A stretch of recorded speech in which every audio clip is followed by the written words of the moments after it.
안녕하십니까, 한영찬입니다. 이번 영상은 알짜 문제집 레벨 3고요. 법률에 관한 두 번째 영상이고요.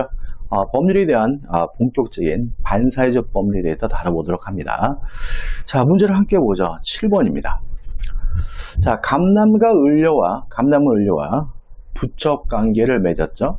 첫 번째 계약입니다. 그 대가로 자신이 소유하는 주택 을에게 증여여 을 앞으로 소유권 이전 등기를 해 주었고요. 그 다음에 현재 을은 위 주택에 거주하고 다음 중 옳은 설명을 모두 고른 거죠. 자, 한번 생각을 해보죠. 이게 전형적인 문제지만 은근히 시험에 잘 나옵니다. 자, 갑이 을과 만나가지고 첫 계약을 했어요. 첫 계약은 반사회적 법률행위로서 무효니까 을이 갑에게 첩대주를 약속했더라도 이행할 필요 없다. 첩대줄 필요가 없는 거죠. 그리고 주택을 을에게 증여하기로 계약을 했죠. 이것도 물론 반사회적입니다. 전체가 반사회적인 거죠. 근데 문제는 따라서 갑은 을에게 이전 등기해 줄 필요가 없는데 등기를 해줬다면 이 등기를 해준 것은 불법 원인급여가 되는 거죠. 따라서 갑은 을로부터 무효임을 주장하면서 반환해달라고 뭐하지 못해요? 청구하지 못합니다. 따라서 우리 판례는 이런 불법 원인급여는 반환 청구하지 못한다라는 민법 규정에 따라서 을은 확정적으로 결과적으로 소유권을 취득하게 된다는 것이 우리 판례 입장인 거죠. 따라서 갑은 을에게 부당이득 반환도 청구할 수 없고요. 소유권을 이유로도 을에게 반환해달라고 청구할 수 없다는 게 우리 판례 입장이고요. 왜? 이미 을의 소유가 됐으니까요. 그냥 을이 자기 앞에 등기된 것을 기하로 병한테 팔아먹고 병한테 이전 등기를 해주면 차산료가 생깁니다. 이미 을은 확정적으로 소유권을 취득했기 때문에 을이 병에게 팔아먹은 것은 자신의 소유물을 팔아먹은 것이니까 병은 선이든 악이든 묻지 않고 항상 뭘 갖게 되죠? 소유권을 갖게 된다는 것까지 꼭 기억해 두시기 바랍니다. 자, 일단 문제에서는 옳은 것을 찾으라고 하네요. 기억, 갑과 을의 증여계약은 무효이다. 맞네요. 니은번, 갑은 을명의 이전 등기 말소를 청구할 수 있다. X. 갑이 을에게 이전 등기해 준 것은 불법 원인급여이기 때문에 말소를 청구할 수가 없고요. 따라서 디귿번, 갑은 을을 상대로 주택의 명도를 청구할 수 없다. 이거는 어떻게 해요? 맞는 지문이네요. 1번, 만약 을이 병에게 주택을 양도하고 이전 등기를 해준 경우 갑은 병명 이전 등의 말소를 청구할 수 없다. 맞죠? 자, 을이 병에게 팔아먹은 것은 자신의 소유물을 팔아먹은 것이니까 병은 선악불문하고 소유권을 갖게 되고요. 따라서 을이든 갑이든 병에게 말소를 청구할 수가 없습니다. 따라서 답은 기억 디귿 리을 해가지고 몇 번이 답이 되는 거죠? 3, 4번이 답이 되는 거죠. 중요한 사례고 잊지 마시기 바랍니다. 자, 8번입니다. 갑은 자기 소유 속한 유일한 재산이 A토지를 을에게 매각하고 인도하였으나, 자, 을에게 한 번 팔았죠? 아직 A토지에 대한 소유권 이전 등 을에게 격려하지 않았다. 그런데 병이 갑으로부터 A토지를 매수하여 소유권 이전 등기를 먼저 격려받았다. 자, 이중매매죠. 그럼 결론은 병은 선악불문하고 소유권을 갖지만 병이 아는 것을 넘어서 적극 가담하게 되면 갑과 병 간의 매매 계약은 반사회적 법률에서 무효이기 때문에 병은 소유권을 갖지 못하는 거죠. 따라서 1번 옳은 걸 찾습니다. A 토지가 을에게 매도된 사실을 알고 있는 병이 갑으로부터 A 토지를 매수한 경우에 갑병 간의 매매 계약 원칙적으로 무효이다. X. 선악 불문하고 유효합니다. 병과의 매매가 무효가 되려면 알고 있는 것을 넘어서 뭘 해야 되죠? 적극 가담해야 되는 거죠. 2번, 갑병 간의 매매 행위가 무효인 경우 언제 무효가 되죠? 반사회적인 경우 무효가 되죠. 병이 A 토지를 다시 정에게 전매하고 정이 병으로부터 소유권 이전 등기를 받은 때에는 이때 정은 선이라 하더라도 뭐 받지 못해요? 보호받지 못하죠. 따라서 정이 갑을 간의 매매 사실에 대하여 선이라고 하더라도 정은 A 토지에 대한 소유권을 취득할 수 없다. 맞는 지문이고요. 답은 2번이 되는 거죠. 3번 선의 병이 을에 대한 A 토지 명도를 청구한 경우. 자, 병이 선이라면 일단 적극 가담안했다는 건 명백하죠. 따라서 병이 소유권을 취득했고요. 따라서 병은 자신의 소유권을 이유로 을에 대하여 명도를 청구하는 거 가능하거든요. 근데 문제는 을의 갑에 대한 손해배상 청구권을 피담보 채권으로 하는 유치권의 성립을 주장하여 A 토지 명도를 거절할 수 있다. X죠. 자, 유치권이라는 것은 아무 때나 발생하는 것이 아니라 목적물에 관해 생긴 채권에 대해서 발생하거든요. 특히 요 손해배상 청구권, 손해배상 채권이 유치권이지 아닌지 여부는 원래 채권을 기준으로 합니다. 지금 을은 갑과 매매 계약을 해서 이전 등기에 달려 요구할 수 있는 뭐가 있어요? 채권이 있죠. 그러면 요 매매 계약, 쌍무 계약이니까 쌍방의 의무는 동시행 관계죠. 그러면 원래 채무가 동시행 관계라면 손해배상 채무도 동시행 관계인 것이지 뭐일 수는 없어요. 유치권일 수는 없기 때문에 3번은 X가 되는 거죠. 4번 병이 A 토지에 대한 갑을 간의 매매 사실 및 갑이 무자력의 사실을 갑으로부터 A 토지를 매수한 시점에서 안 경우 갑병 간의 A 토지 매매 계약이 상당하더라도 을은 갑병 간의 매매 계약을 사해행위로 취소할 수 있다. X입니다. 자, 우리 판례에 따른다면 이중 매매는 사해행위라는 이유로 취소할 수 없다는 것이 우리 판례 입장입니다. 이유는 사해행위를 이유로 취소권 행사할 수 있는 채권자는 금전 채권자이어야 하거든요. 자, 을은 갑과 매매 계약을 했기 때문에 특정물 채권자이지 금전 채권자는 아니기 때문에 이중매매를 사해행위라는 이유로 취소할 수 없다는 것이 우리 판례 입장이므로 4번은 X죠. 5번 을이 A 토지 인도받아 점유했어요. 자, 20년간 점유하면 취득시효하게 되는데 이 취득시효하기 위한 점유는 자주 점유해야 되잖아요. 그러면 을의 점유가 자주인가요? 자, 여러분 생각해 보시죠. 자, 자주인지 타주인지 여부는 주관적 의사는 고려하지 않고 객관적 외형적으로 판단합니다. 따라서 점유 개시 원인이 매매라면 그 사람의 점유는 자주점유인 거죠. 물론 을은 갑과 매매 계약을 통해서 인도를 받았으니까 을의 점유 개시 원인은 매매고요. 따라서 을의 점유는 자주 점유이기 때문에 20년이 지나게 되면 취득시효를 하게 되고요. 이때는 을이 병에게 이전 등기해달라고 청구하는 것이 가능해집니다. 따라서 인도를 받아 점유를 개시한 때에는 25년이 경과한 경우라 하더라도 을이 A 토지를 시효 취득할 여지는 없다. X가 되는 거죠. 따라서 옳은 지문이 몇 번이죠? 2번이고 2번이 답이 됩니다. 이 문제는 이중매매에 대해서 모든 논점을 다 다루고 있기 때문에 중요하고요. 확실하게 될 것으로 만드실 필요가 있네요. 자, 9번입니다. 반사의 질서 또는 불공정한 법률에 관한 설명으로 옳지 않은 것, 틀린 걸 찾네요. 자, 1번은 조건이 반사회적이면 조건뿐만 아니라 법률행위 전체가 다 무효이거든요. 따라서 1번 부척관계의 종료를 해제 조건으로 하는 증여계약은 그 조건뿐만 아니라 그 계약 자체도 무효이다. 맞는 질문이 되겠죠. 2번 감정평가사를 통해 공무원에게 직무상 부정한 청탁을 하게 하고 그 대가로 상당한 금품을 교부하기 위한 약정은 반사회적에서 무효입니다. 물론 이 청탁이 부정하든 정당하든 따지진 않고요. 공무원에게 금품을 제공하고 청탁한 경우에는 반사회적에서 무효죠.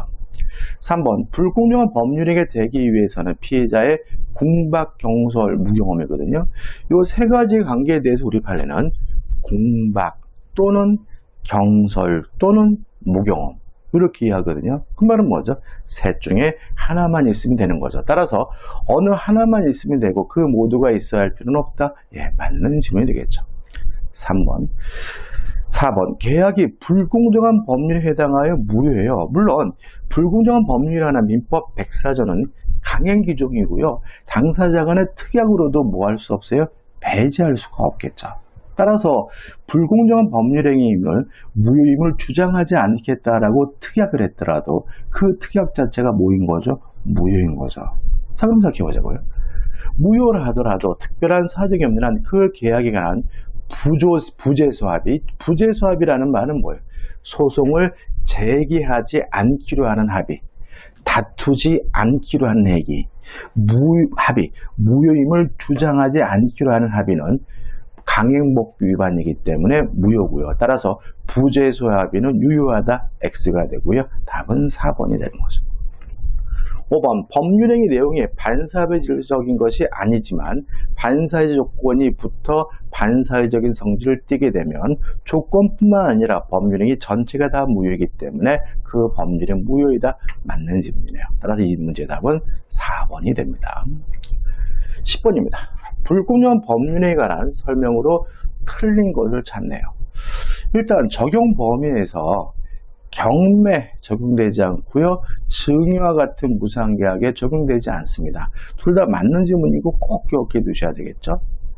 그 다음에 3번, 불공정한 법률행위도 반사회적 법률 일종이기 때문에 추인할 수는 없어요. 그렇지만 무효행위 전환은 인정하는 것이 우리 판례 입장이므로 3번, 불공정한 법률행위에 무효행위 전환의 법리가 적용될 수 있다는 질문은 맞는 질문이죠. 4번, 법률행위가 대리인에 의해 행해졌어요. 그러면 뭐가 떠오르십니까? 궁박만 본인이죠. 따라서 궁박 상태는 대리인을 기준으로 판단해야 한다, X고요. 답은 4번이 되는 거죠. 다시 말하면 어려운 사정이 있는지 없는지, 궁박한지 아닌지 여부는 본인을 기준으로 판단하죠.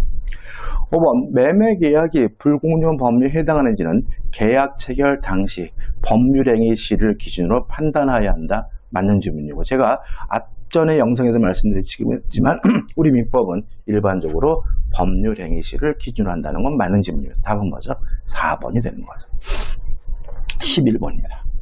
불공정한 법률에 관한 설명을 옳지 않은 것, 틀린 것을 찾네요. 자, 1번, 궁박 또는 경솔 또는 무경험. 따라서 셋 중에 하나만 있으면 되는 것이니까 1번, 성립 요건인 궁박, 경솔, 무경험은 그중 하나만 갖추어도 충분하다, 5, 맞는 점이죠. 2번, 궁박이라는 말은 어려운 사정이거든요. 근데 그 어렵게 된 이유는 묻지 않습니다. 경제적이든 정신적이든 심리적이든 따지지 않으니까 2번도 뭐죠? 맞는 지문이고요. 3번, 대리인에 의해서 행해졌어요. 궁박만 본인이죠. 따라서 경솔 무경험은 대리인을 기준으로 판단해야 되므로 3번도 맞는 지문이죠. 답은 뭐죠? 4번입니다. 자, 무경험이란 말은 뭐냐면 생활체험의 부족을 의미해요. 경험의 부족을 의미하는데, 이거 답이 3번이 아니라 맞는 질문이네요. 3번. 자, 맞는 질문. 자, 이거에 대해서 우리 판례는 특정 영역에서의 경험 부족이 아니라 거래 일반에 대한 경험 부족으로 이해합니다. 다시 말하면, 제가 이런 말씀 많이 드리는데, 제가 시골 장터에 가서 토끼를 샀어요. 토끼를 저는 한 번도 사본 적이 없거든요. 그러면 한 번도 사본 적이 없으니까 무경험이냐? 라고 단정할 수는 없다는 거죠. 토끼를 거래한다 같은 특정 거래 영역에서의 경험 부족을 의미하는 것이 아니라 거래 일반에 대한 경험 부족을 의미합니다. 따라서 일반 논조로 제가 처음으로 토끼를 구입하는 거라 하더라도 일반 논조로 경험이 부족한 사람이 아닌 것으로 판단된다면 무경험이 아닌 거거든요. 4번, 무경험은 일반적인 생활체험의 부족을 의미하는 것으로 어느 특정 영역이 아니라 거래 일반에 대한 경험 부족을 의미한다. 5, 맞는 질문이죠. 답은 5번이네요.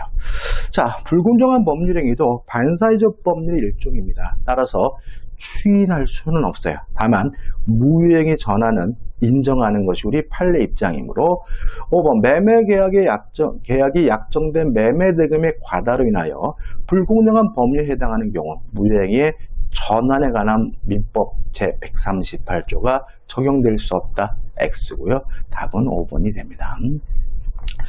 자, 12번이죠. 민법상 불공정한 법률에 관한 설명으로 옳지 않은 것을 찾습니다. 자, 1번은 맞죠. 왜요? 궁박 또는 경솔 또는 무경험이니까 그중 일부만 하나만 갖추어도 충분하고요. 2번 맞죠. 궁박은 경제적으로 어려운 것뿐만 아니라 정신적, 신체적, 심리적으로 어려운 것도 포함하니까 2번도 맞는 질문이죠. 답은 3번입니다. 왜냐하면 읽어보면 무경험은 생활 체험의 부족을 의미하는 것으로서 거래 일반에 대한 경험 부족이 아니라 특정 영역에 있어서의 경험 부족을 의미한다. X고요. 답은 3번이 되는 거죠. 4번. 당사자 중 일방이 상대방의 궁박경솔 또는 무용을 알면서 이를 이용하려는 의사, 폭리행위의 악의가 있어 이로써 불공정한 법률이 된다는 것이 우리 판례 입장이므로 4번은 맞는 지문이고요. 5번. 불공정한 법률 행위는 추인할 수는 없습니다. 왜요? 반사회적 법률 일종이니까. 따라서 다만 무효행위 전환은 인정될 수 있다는 것이 우리 판례 입장이니까 5번은 맞는 지문이죠. 여러분들 보시면 이 11번하고 12번 문제가 굉장히 유사하죠. 그러니까 답은 다른 문제이긴 하지만 유사한데 왜 그러냐면 불공정한 법률행위에 대해서 시험 문제를 참 잘 내는 편이지만 내용 자체가 많지는 않기 때문에 조금씩 지문을 바꿔서 출제하고 있으니까요. 유의하시기 바랍니다. 반드시 맞춰줘야 되겠죠. 13번입니다. A와 B는 토지의 매매 계약을 체결하면서 당사자 쌍방이 모두 공공시 XX 등 969의 39에 있는 100평의 갑토지를 계약의 목적물로 하기로 합의하였어요. 그 목적물의 집원 등 하나의 착각을 일으켜 계약을 체결함에 있어서 계약서상 매매 목적물을 갑토지와는 별개인 공공시 XX 969에 있는 969의 36에 있는 100평의 을토지로 표시했어요. 자, 타당을 찾습니다. 자, 한번 생각을 좀 해보자고요. 자, 우리가 이 사람들의 지금 의사는 뭐냐면 갑토지고 대외지로 표시된 것은 뭐예요? 을토지죠. 만약에 표시행의 객관적 의미를 탐구해서 표시된 대로 을토지에 대해서 계약이 성립된다면 이거 우리가 뭐라 그러냐면 규범적 해석이고요. 규범적 해석으로 법률행위가 성립되는 경우에는 뭐가 문제될 수 있냐면 착오 문제가 발생할 수가 있는 거죠. 근데 만약에 속마음대로 내심의 의사대로 계약이 성립된다면 이거 우리가 자연적 해석이라고 하고요. 자연적 해석을 하게 되면 의사대로 계약이 성립되는 거고요. 그 다음에 자연적 해석의 경우에는 착오 문제가 발생할 수는 없다. 착오는 무슨 해석을 해야지만 발생하냐면 규범적 해석을 해야지만 발생하게 됩니다. 그 다음에 이렇게 의사표시가 불일치돼서 법률행위를 해석하는 경우에는 원칙이 규범적 해석이고요. 자연적 해석을 하게 되는 것은 예외적인데 언제 자연적 해석을 하게 되냐면 상대방이 없는 의사표시와 상대방이 있더라도 상대방이 표의자의 의사를 알았거나 또는 알 수가 있었을 경우에는 무슨 해석을 하냐면 자연적 해석을 하게 되는 거거든요. 이게 전부의 법률행위에서. 그러면 이 사례 문제를 우리가 이해하기 위해서 규범적 해석인지 자연적 해석인지를 먼저 결정을 해야 되는데요. 여기서 어떤 문구가 나오냐면 당사자 쌍방이 모두 공공시 XX 등 969의 39에 있는 100평의 갑토지를 계약의 목적물로 하기로 합의했대요. 그러면 이 갑토지에 대해서 합의됐다는 말은 무슨 해석이라는 거예요? 자연적 해석이라는 거죠. 그럼 결론이 끝났어요. 자, 매매계약은 속마음대로 의사대로 갑토지에 대해서 계약이 성립되고요. 을토지에 대해서 계약이 성립되지는 않고 갑토지에 대해서 계약이 성립된다는 말은 자연적 해석인데 자연적 해석의 경우에는 착오 문제가 발생할 수가 없다는 것이 우리 판례 입장이라는 것까지 기억하면 되겠죠? 자, 그럼 보자고요. 1번 A와 B 사이의 매매계약은 갑토지에 관하여 성립하나까지 맞는데 A, B는 착오를 이유로 매매계약을 취소할 수 있다. X. 착오는 규범적 해석을 해야지만 발생하죠. 2번 A와 B 사이 매매계약은 계약서상 표시된 대로 을토지에 관하여 성립한다. X입니다. 쌍방 간의 갑토지에 대해서 합의됐다는 말은 자연적 해석이기 때문에 그런 거죠. 3번 A와 B 사이의 매매 계약은 을토지에 관하여 성립하나 X죠. 더 이상 읽을 필요가 없고 4번 A와 B 사이의 매매 계약은 실제로 의혹한 대로 갑토지에 관하여 성립하고 을토지에 관하여 매매 계약을 원인으로 하여 매수인인 B 명의로 격려된 소유권 이전 등기는 원인 없이 격려된 등기로서 무효이다. 맞는 질문이죠. 다시 말하면 이 사람들은 을토지에 대한 등기는 말소하고 갑토지를 새롭게 이전 등기를 해줘야 되는 거죠. 5번 A와 B 사이의 매매 계약은 무효로서 갑토지, 을토지, 어느 토지에 관하여도 매매 계약이 성립하지 않는다. 물론 X입니다. 답은 4번이죠. 자, 14번입니다. 갑은 1997년 5월경에 친구 을에게 사업자금 5천만을 무이자를 빌려주고 1998년 5월 말까지 상환받기로 약정하였다. 그런데 사업이 공유에 빠진 을은 1998년 9월 초에 이르러 갑을 찾아 아무리 애를 써도 4천만 원밖에 마련할 수 없을 것 같다면서 나머지에 대하여 없었던 일을 해준다면 나머지 1,000만 원에 대해서 면제해준다면 4천만 원은 곧 갚아주겠다고 하였다. 으로 사업체 사정을 잘 아는 갑은 일단 4천만 원이라도 받아두고 나머지는 추후에 어떻게든 받아내겠다는 생각해 허락하여주고 4천만 원을 돌려받았다. 이때의 법률관계 중 가장 잘 설명한 거죠. 문제가 그렇게 길지만 아주 간단합니다. 자, 이런 거죠. 지금 이 사람은 의사가 1,000만 원에 대해서 면제할 마음이 없죠. 왜요? 일단 받아두고 나중에 어떻게 하든지 받아내겠다 이런 마음이니까요. 그런데도 불구하고 알았다 1,000만 원에 대해서 면제해 주기로 한 거잖아요. 자, 이렇게 의사표시가 불일치되면 법률행위 해석을 하게 되는데 원칙적으로 무슨 해석이죠? 규범적 해석인 거죠. 따라서 표시된 대로 면제가 된 것이고 따라서 갑은 나중에 추후에 1,000만 원을 받을 수가 없는 것이 원칙인 거죠. 물론 갑이 을이 이미 알았거나 알 수 있었다는 사실을 뭐하면요? 입증하면 1,000만 원을 받을 수 있는 일이 발생하겠지만 원칙이 뭐죠? 규범적 해석이기 때문에 표시된 대로 뭐한 거죠? 면제한 것이 되는 겁니다. 문제가 그렇게 길지만 결론은 뭐예요?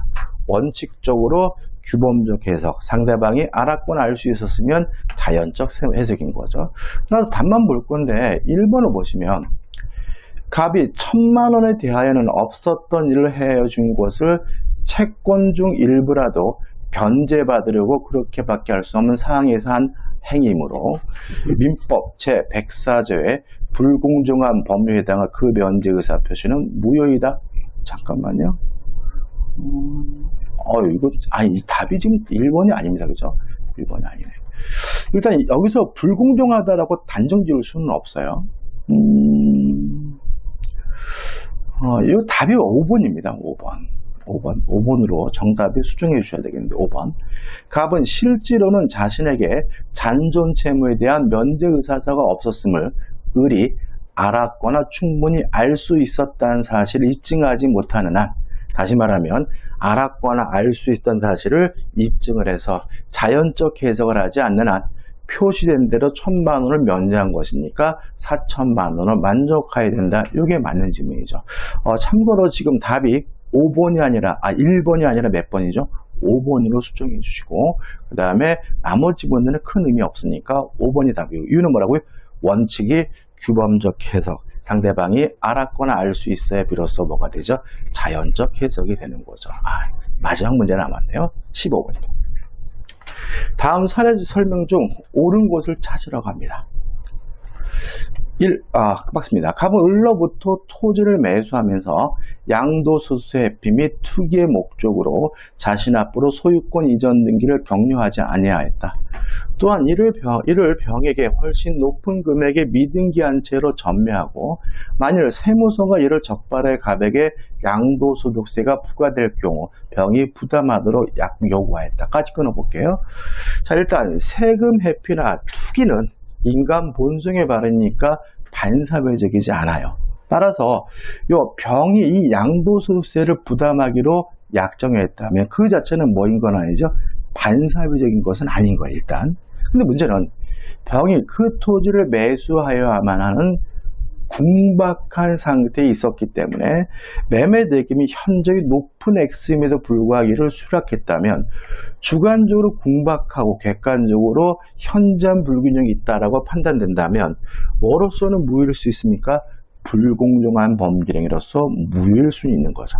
다시 말하면 세금의 피는 인간 본성의 발현으로서 반사회적이진 않습니다. 다만 궁박한 상태에서 현재의 높은 금액으로 구입했다면 불공정한 법률행위로서 무효일 가능성은 있는 거죠. 자, 1번입니다. 너는 갑과의 매매 계약이 양도소득세 회피 및 투기를 목적으로 한 것이로서 사회 질서에 반하는 법률행위이므로 그 무효를 갑에게 주장할 수 있다. X. 사회 질서에 반한다. 반사회적이지는 않습니다.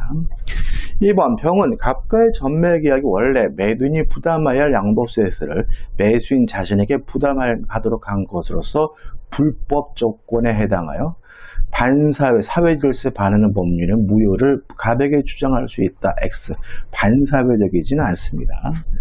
3번, 병이 갑과 전매 계약을 체결하면서 궁박한 상태였다고 하더라도 경솔무경험은 아니었다면 이를 민법 104조의 불공정한 법률행위라 할 수 없다. X죠. 자, 세 가지 관계는 뭐죠? 또는이죠. 궁박 또는 경솔 또는 무경험 셋 중에 하나만 있으면 되니까 3번도 X가 되겠죠. 4번, 병이 갑과 전매 계약을 체결하면서 경제적 원인에 기인한 것이 아니라 정신적, 심리적 원인에 기인한 궁박한 상태에 있었던 경우에는 이를 민법 104조의 불공정한 법률행위라 할 수 없다. X죠. 다시 말하면 경제적이든 정신적이든 심리적이든 어떤 이유든지 간에 어렵긴 하면 뭐가 되죠? 궁박이 되는 거죠. 5번, 위 전매 계약 당시 병에게 위와 같은 불리한 사정이 있다는 점을 갑이 알고 있었다 하더라도 갑이 이를 이용하려는 의사가 없었다면 병은 위 전매 계약이 민법 제104조의 불공정한 법률행위임을 주장할 수 없다. 5. 맞는 질문입니다. 자, 우리 판례에 따른다면 궁박 또는 경솔 또는 무경험이라는 주관적 요건에 대해서 폭리자에게 이용 의사, 폭리행위의 악의를 요구하고 있기 때문에 5번이 X가 되는 거죠. 자, 이번 영상은 여기까지입니다. 이번 영상은 여기까지고 이제 다음 영상에서 의사표시가 난 알짜 문제 레벨 3로 들어갈 겁니다. 여러분들 아마 두 번 영상 보시면서 어떤 느낌을 받으셨나요? 중요한 문제, 반드시 기억해야 될 문제만 모아놨구나 라고 느끼셨을 거예요. 그래서 여러분들이 이 문제집을 가지고 있든 아니면 안 가지고 있든 우리가 지금 하고 있는 레벨 3, 알짜 문제 레벨 3에 대해서는 확실하게 내 것으로 다 만드셔야 된다는 말을 강조의 말씀을 드리고요. 자, 이 영상이 도움이 되셨다면 구독, 좋아요 부탁드리겠습니다. 고맙습니다.